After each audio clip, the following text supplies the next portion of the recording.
तो स्टूडेंट्स, आज के इस वीडियो में हम सीखेंगे जब कंपनी इशूड शेयर्स को फॉरफिट करती है तो क्या जर्नल एंट्रीज बनाई जाती हैं। देखिए, कंपनी शेयर्स को फॉरफिट इसीलिए करती है क्योंकि कोई भी शेयर होल्डर जब अपनी किसी कॉल का या अलॉटमेंट का जो ड्यू अमाउंट है वो नहीं पे कर पाता तो कंपनी उसके शेयर को फॉरफिट कर लेती है।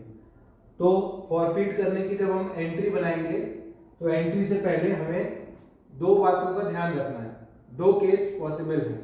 पहला केस कि वो जो शेयर इशू किया गया था जिसको हम फॉरफिट कर रहे हैं वो शेयर ओरिजिनली पार पे इशू किया गया था, और दूसरा कंडीशन कि वो शेयर ओरिजिनली प्रीमियम पर इशू किया गया था। तो आइए देखते हैं सबसे पहली एंट्री, जब शेयर को ओरिजिनली एट पार पे इशू किया गया था। तो देखिए, सबसे पहले जब आप शेयर फॉरफिचर की एंट्री बनाएंगे तो इसमें आप डेबिट करेंगे share capital account, share capital account debit. और ध्यान रखिए, शेयर कैपिटल अकाउंट क्यों डेबिट कर रहे हैं, क्योंकि फॉरफिचर का मतलब होता है कैंसिलेशन। जब कंपनी शेयर इशू करती है तो आपने देखा होगा पहले के एंट्रीज में कि शेयर कैपिटल अकाउंट क्रेडिट किया जाता है। अब जब आप उस शेयर को कैंसिल करोगे, कंपनी कैंसिल करेगी, तो शेयर कैपिटल अकाउंट को हमने क्या किया, डेबिट। और शेयर कैपिटल अकाउंट डेबिट करेंगे कौन से अमाउंट से, जितना अमाउंट कंपनी ने उस शेयर पर अभी तक कॉल कर लिया है। तो यहां पर जो भी अमाउंट कॉल्ड अप होगा, जिस टाइम पर शेयर को फॉरफिट किया जा रहा है उस टाइम तक कंपनी ने कितना शेयर का जो फेस वैल्यू है वो कंपनी कॉल कर चुकी है। तो ध्यान रखिएगा, इसके आगे फेस वैल्यू ही आएगी। फॉर एग्जांपल, अगर कंपनी ने मान लीजिए कि एप्लीकेशन का अमाउंट था 2 रुपीज, अलॉटमेंट का अमाउंट था 3 रुपीज और फाइनल कॉल का अमाउंट था 5 रुपीज। तो कंपनी ने एप्लीकेशन पर कॉल कर लिया, अलॉटमेंट कॉल कर लिया, अब फाइनल कॉल कंपनी ने कॉल कर ली। उसके बाद कंपनी को पता लगता है कि एक शेयर होल्डर जिसने फाइनल कॉल का पैसा नहीं दिया उसके शेयर को कंपनी फॉरफिट कर रही है। तो यहाँ पर सबसे पहले आपने क्या किया, शेयर कैपिटल अकाउंट को डेबिट किया। और किस मोमेंट पर आप शेयर को फॉरफिट कर रहे हो, after first and final call. तो यहाँ तक कंपनी ने टोटल 10 रुपीज अभी तक कॉल कर चुकी है फेस वैल्यू के। तो इसके आगे आप जो एंट्री करोगे वो 10 रुपीज से इसकी एंट्री होगी, जितने भी शेयर्स होंगे मल्टीप्लाई बाय 10 रुपीज। अब इसके बाद हम देखेंगे कि उस शेयर होल्डर ने क्या क्या दे दिया और क्या क्या नहीं दिया। तो उसने एप्लीकेशन का अमाउंट दे दिया, अलॉटमेंट का अमाउंट कंपनी ने मांगा था वो भी दे दिया, लेकिन फाइनल कॉल नहीं दे पाया जिसकी वजह से उसके शेयर को फॉरफिट किया गया। तो सबसे पहला स्टेप, शेयर कैपिटल को डेबिट करिए। टोटल जितना अमाउंट अभी तक कॉल किया जा चुका है फेस वैल्यू का वो आपने डेबिट कर दिया। अब दूसरा स्टेप, जो अमाउंट उसने अभी तक नहीं पे किया, यानी कि जो अमाउंट कंपनी ने कॉल किया था लेकिन उसका वो अनपेड है, नॉन पेमेंट हुआ है, तो वो अमाउंट आप दो तरीके से लिख सकते हो।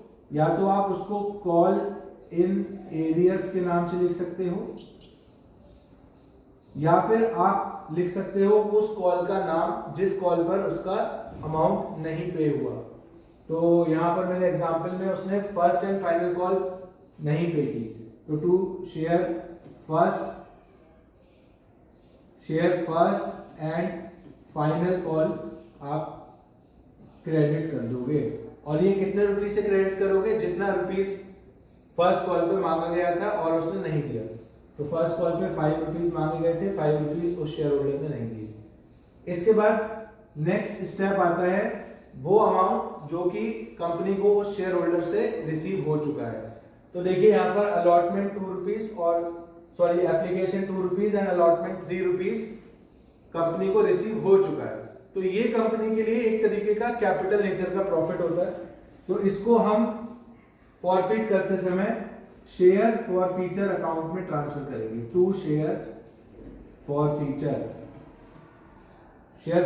अकाउंट। अब टोटल कितना रुपीज शेयर फॉरफिचर में जाएगा, टोटल 5 रुपीज, यानी कि 2 एप्लीकेशन का और 3 अलॉटमेंट का। इसका मतलब जितना कंपनी ने दे दिया, जितना कंपनी को वो शेयर पर रिसीव हो गया, वो अमाउंट कंपनी का शेयर फॉरफीचर अकाउंट में चला गया।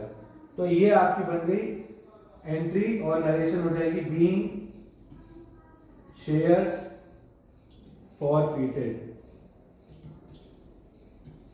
ये आपने शेयर को फॉरफिट करा जब ये शेयर ओरिजिनली पार पर इशू था।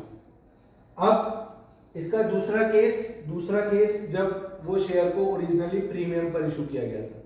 तो मैं आपको एक एग्जांपल लूंगा और एग्जांपल से आपको समझाऊंगा कि किस तरीके से आप प्रीमियम पर जब वो शेयर इशू हुआ था और एंट्रीज बनाएंगे। तो देखिए एग्जांपल लेते हैं। सपोज कंपनी ने 10 रुपए वाला शेयर इशू किया और वो शेयर 3 रुपीज प्रीमियम पर इशू किया। अब ये जो अमाउंट पेबल था एप्लीकेशन पर 3 रुपीज पेबल थे, अलॉटमेंट पर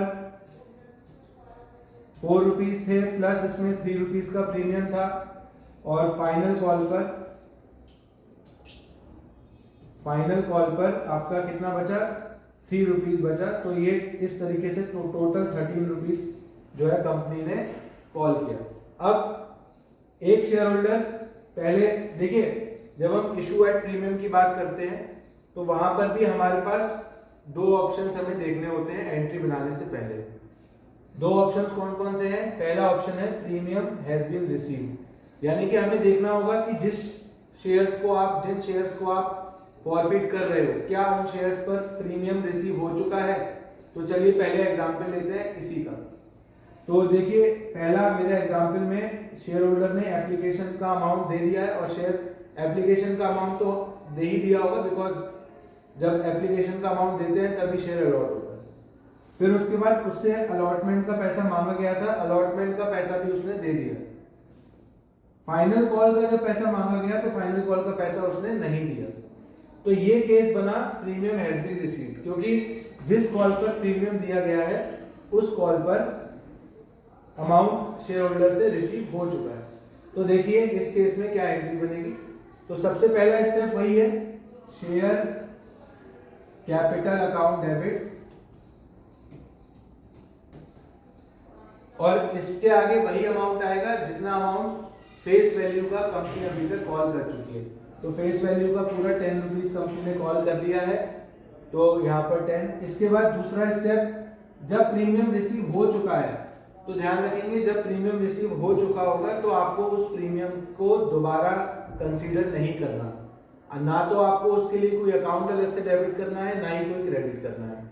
ये सेम यही केस बन जाएगा एट पार वाला, यानी कि हम ये मान लेंगे कि जो कंपनी के पास प्रीमियम आया, कंपनी अब उसको ऑलरेडी अपना प्रॉफिट मान चुकी है, अब कंपनी उस अकाउंट को दोबारा से डेबिट या क्रेडिट नहीं करेगी। तो आपको इग्नोर कर देना है बिल्कुल, अगर प्रीमियम रिसीव हो चुका है तो उसको इग्नोर कर दो।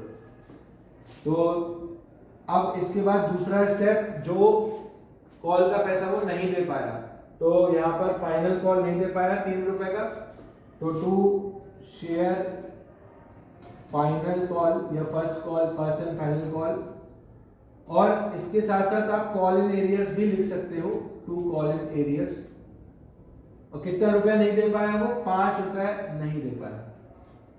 अब इसके बाद उसने कितना रुपया दे दिया? देखिए कायदे से उसने एप्लीकेशन का 3 और अलॉटमेंट का जो है फाइनल कॉल का 3 रुपीज है, 5 रुपीज नहीं है, 3 रुपीज था फाइनल कॉल का, तो 3 रुपीज जो है वो उसने नहीं दी। अब उसने कितना रुपया दे दिया? एप्लीकेशन पे 3 दे दिया, अलॉटमेंट पे 4 दे दिया, ये फेस वैल्यू का है, और 3 रुपए प्रीमियम भी दिया है। तो ध्यान रखिए प्रीमियम को मैंने कहा है कि दोबारा से नहीं हमें अकाउंट में इस एंट्री में कंसीडर करना है, तो उसको छोड़ देना है। तो यानी कि प्रीमियम अमाउंट हमने छोड़ दिया, तो एप्लीकेशन एंड अलॉटमेंट टोटल मिला के 7 रुपए फेस वैल्यू के वो नहीं दे पाया। तो हम क्या करेंगे, इसको हम लिखेंगे टू शेयर फॉरफीचर अकाउंट,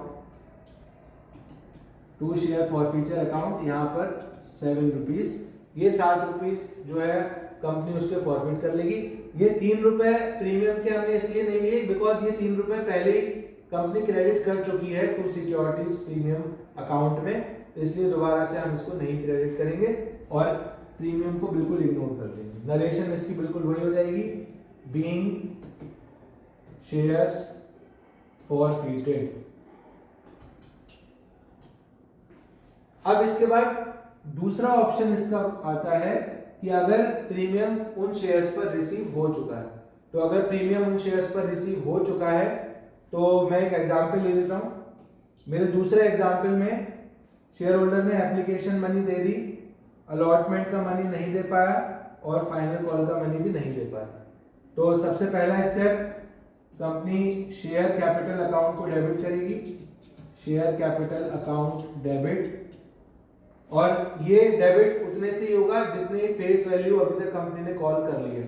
तो फेस वैल्यू पूरी 10 रुपीज कॉल हो चुकी है, प्रीमियम को इसमें इंक्लूड नहीं करते, तो यहाँ पर 10 रुपीज का पूरा फेस वैल्यू कंपनी कॉल कर चुकी है, इसलिए डेबिट किया। अब देखेंगे यहाँ पर प्रीमियम का जो अमाउंट है अलॉटमेंट पर मांगा गया था, अलॉटमेंट पर उसने अपना अमाउंट नहीं पे किया, यानी कि जो 3 रुपए प्रीमियम मांगा गया था वो कंपनी को रिसीव नहीं हुआ।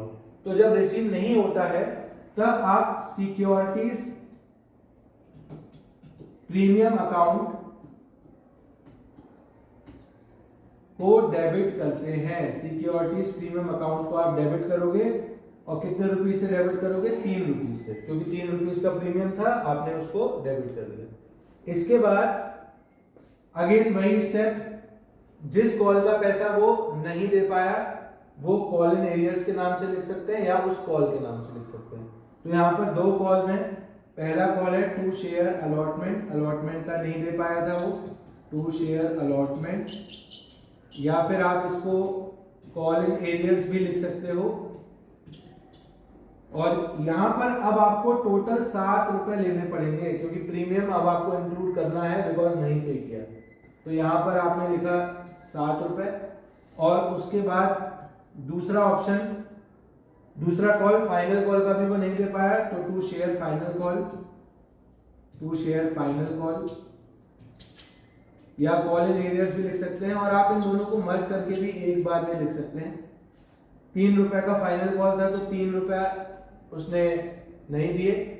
इसके अलावा लास्ट ऑप्शन क्या आएगा, जो फॉरफीचर का अमाउंट, जो उसने अमाउंट पे कर दिया। तो इस क्वेश्चन में उसने केवल एप्लीकेशन का अमाउंट पे किया 3 रुपए, तो वो अमाउंट कंपनी के लिए फायदा है और उसको आप टू शेयर फॉरफीचर अकाउंट में डाल देंगे। टू शेयर फॉरफीचर कितना रुपया था? 3 रुपए एप्लीकेशन का वो दे चुका था, वो आपने इसमें डाल दिया। तो आप देखिए टोटल डेबिट 13 रुपीज और क्रेडिट भी 13 रुपीज। इस तरीके से आपकी फॉरफीचर की एंट्री बन गई।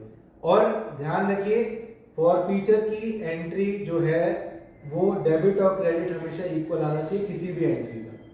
तो एंट्रीज फॉरफीचर की मैंने आपको समझाई, और नंबर ऑफ शेयर जितने भी होते हैं, ये सारे जो मेरा एग्जांपल था वो एक शेयर के लिए था। अगर आपके नंबर ऑफ शेयर्स होते हैं जैसे 100 शेयर 200 शेयर, तो आप मल्टीप्लाई करके वो अमाउंट निकाल सकते हैं। तो आई होप कि आपको ये फॉरफीचर वाला कॉन्सेप्ट समझ में आया होगा। आगे और कॉन्सेप्ट्स को जानने के लिए हमारे साथ जुड़े रहिए, चैनल को सब्सक्राइब करिए। Thank you.